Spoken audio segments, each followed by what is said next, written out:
Assalamualaikum warahmatullahi wabarakatuh. Perkenalkan, nama saya Kurniawati Rizky dari Universitas Terbuka Surabaya dari program studi Ilmu Administrasi Bisnis dengan nomor induk 0526525605. Di sini saya akan menjelaskan pertanyaan dari tugas 1. Yang pertama, yakni term pada hakikatnya terbagi menjadi banyak jenis. Sebut dan jelaskan 3 dari macam term tersebut, sertakan juga contohnya. Baik, saya akan menjelaskan 3 macam term dan penjelasannya lengkap dengan contohnya. Dalam logika, term adalah unsur dasar dalam penyusunan proposi. Term bisa berupa kata atau frasa yang mewakili suatu objek, baik konkret maupun abstrak ya. Berdasarkan sifatnya, term ini terbagi menjadi beberapa macam. Dan di sini saya akan menjelaskan 3 di antaranya. Yang pertama yaitu term tunggal. Term tunggal adalah term yang menunjuk pada satu objek tertentu yang spesifik dan individual.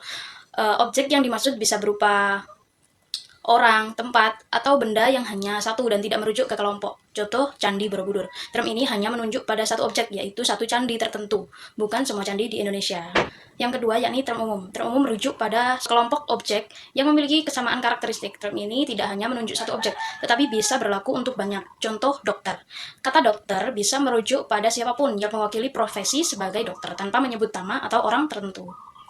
Yang ketiga, yakni term kolektif. Term kolektif adalah term yang menunjukkan sekumpulan objek yang dipandang sebagai satu kesatuan. Jadi walaupun objeknya banyak, tapi dianggap satu unit. Contoh, keluarga. Walaupun terdiri dari ayah, ibu, anak, dan mungkin kakek nenek, tapi semuanya dianggap sebagai satu kesatuan, yaitu keluarga.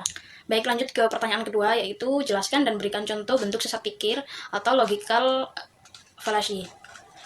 Bagaimana agar terhindar dari logical fallacy? Bentuk sesat pikir, contoh dan cara menghindarinya. Dalam berdiskusi atau berpikir logis, kita harus hati-hati karena bisa saja kita terjebak dalam yang namanya sesat pikir atau logical fallacy. Sesat pikir adalah kekeliruan dalam penalaran yang bisa membuat argumen tampak meyakinkan, padahal sebenarnya itu salah. Salah satu contoh sesat pikir adalah ad hominem. Ini adalah jenis sesat pikir di mana seseorang bilang pribadi dalam bicaranya, bukan argumen yang disampaikan.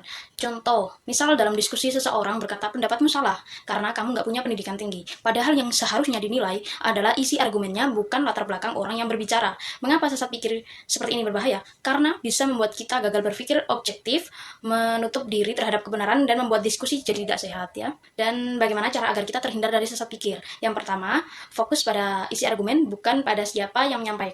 Yang kedua, evaluasi logika dan bukti yang disampaikan secara rasional. Yang ketiga, hindari emosi berlebihan dalam menanggapi perbedaan pendapat. Yang keempat, latih dirimu untuk mengenali jenis-jenis sesat pikir supaya lebih dewasa. Baiklah, terima kasih.